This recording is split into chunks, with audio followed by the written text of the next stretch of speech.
भारतीय सेना का आतंकिस्तान पर लॉन्च हुआ ऑपरेशन सिंदूर आज जियोपॉलिटिकल ब्रांड बन चुका है। बेशक आज भी दुनिया के अलग अलग मोर्चे पर वॉर फ्रंट खुले हुए हैं, लेकिन आज भी जब सटीक और रणनीतिक हमले का जिक्र होता है तो दुनिया 7 मई 2025 को पाकिस्तान के आतंकी अड्डों पर किए गए भारत के ऑपरेशन सिंदूर को याद करती है। अब सुपर पावर अमेरिका ने भी ऑपरेशन सिंदूर का जिक्र करते हुए दावा कर दिया है कि अगर दखल नहीं दिया गया होता तो पाकिस्तान के प्रधानमंत्री शहबाज शरीफ मारे जा सकते और पाकिस्तान और भारत में न्यूक्लियर वॉर हो सकता था। ट्रंप के दावे बेहद गंभीर, क्योंकि अगर दुनिया के दो परमाणु ताकतों के बीच हालात इतने बिगड़ चुके थे कि सीधे प्रधानमंत्री की सुरक्षा खतरे में थी, तो यह सिर्फ एक सैन्य ऑपरेशन नहीं बल्कि इतिहास का सबसे संवेदनशील मोड़ होगा, जहां भारत ने अपने दुश्मनों के खिलाफ भी अद्भुत धैर्य और संयम का परिचय दिया। यानी सुपर पावर अमेरिका यह मान रहा है कि ऑपरेशन सिंदूर के दौरान भारतीय सेना ने पाकिस्तान पर निर्णायक बढ़त बनाई थी और सैन्य दबाव इतना जबरदस्त था कि पाकिस्तान की सत्ता और नेतृत्व दोनों असुरक्षित महसूस कर रहे थे। आज हम ट्रंप के दावे और भारत की बढ़ती ग्लोबल पावर को एक्सप्लेन कर रहे हैं। डोनाल्ड ट्रंप के बयान ने वैश्विक कूटनीति में भूचाल ला। पाकिस्तान के प्रधानमंत्री और शहबाज शरीफ का नाम जब सीधे तौर पर आया है, उनके बयान में जब सामने आया है, तो इस बयान को और विस्फोटक बनाता है। क्या सैन्य और राजनीतिक नेतृत्व पर सीधा खतरा मंडरा रहा था? इसे समझने के लिए आपको अमेरिकी राष्ट्रपति ट्रंप का बयान सुनना चाहिए, समझना चाहिए, उसको जानना चाहिए, जिसमें दावा यह किया गया ऑपरेशन सिंदूर के दौरान हालात इतने भयावह थे कि पाकिस्तान के प्रधानमंत्री की जान खतरे में थी। राष्ट्रपति ट्रंप ने क्या कहा, अगर मैं हस्तक्षेप नहीं करता तो पाकिस्तान के पीएम शहबाज शरीफ मारे जाते। मैंने शहबाज शरीफ की जान बचा ली और नहीं रोकता युद्ध तो परमाणु युद्ध हो जाता। दरअसल अमेरिकी राष्ट्रपति डोनाल्ड ट्रंप अमेरिकी कांग्रेस में वार्षिक स्टेट ऑफ यूनियन को संबोधित कर रहे थे और यहीं उन्होंने जब अपने कार्यकाल की उपलब्धियों का बखान किया और इसके अलावा 12 महीने में ये बताया कि सदियों का बदलाव अमेरिका में कर दिया है, तो ये भी उन्होंने दावा किया एक बार फिर से कि आज अमेरिका का गोल्डन एज है और 10 महीने में केवल मैंने 8 युद्ध खत्म कराए।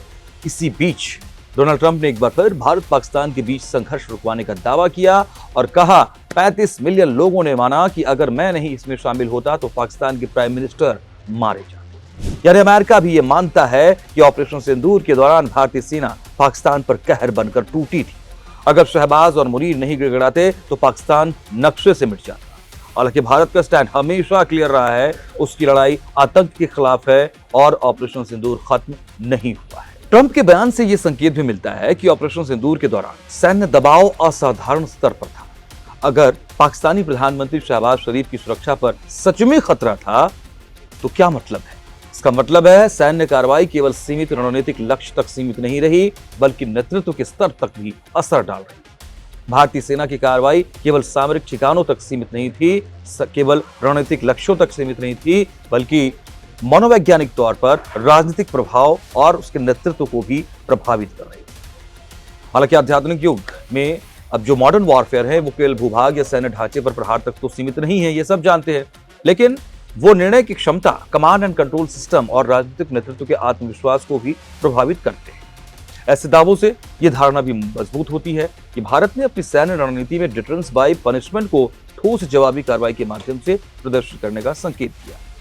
ऑपरेशन सिंदूर के दौरान भारतीय सेना ने पाकिस्तान के 11 एयरबेस को तबाह किया, 8 आतंकी ठिकानों को मलबे में मिलाया, 100 से ज्यादा आतंकियों को मौत के घाट उतारा और आज भी ऑपरेशन सिंदूर का नाम सुनकर शहबाज और मुनीर सिहर जाते हैं, क्योंकि भारतीय सेना ने आतंकिस्तान को कहीं का नहीं छोड़ा और इसके बाद तो दुनिया भी समझ चुकी है यह नया भारत है जो घुसकर मारता है। Army chief general Upendra Dwivedi भी ये चेतावनी दे चुके हैं कि ऑपरेशन सिंदूर अभी जारी है और इसका संदेश साफ है कि अगर पाकिस्तान ने इस बार हिमाकत की तो अंजाम पहले से बहुत बुरा होगा। आतंक परस्त पाकिस्तान आज पूरी दुनिया के सामने एक बार फिर से एक्सपोज हो चुका है।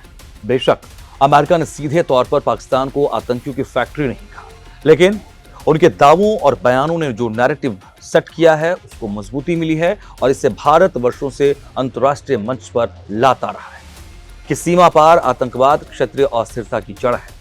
भारत लगातार ये कहता रहा है कि पाकिस्तान में आतंकवाद को संरक्षण मिलता है और आज वैश्विक शक्तियां भी दक्षिण एशिया में आतंकवाद को एक केंद्रीय सुरक्षा चुनौती के रूप में स्वीकार करती दिख रही।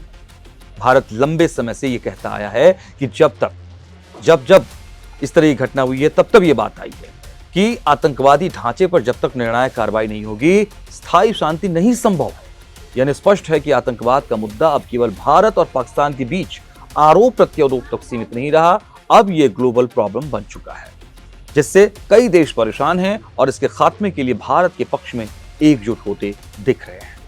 हमारा ये सोशल कंटेंट आपको कैसा लगा? जी भारत के सोशल मीडिया कंटेंट पर प्लेटफॉर्म पर हमें जरूर बताइएगा कमेंट करके, और हमारे इस वीडियो को लाइक कीजिए, शेयर कीजिए। नमस्कार।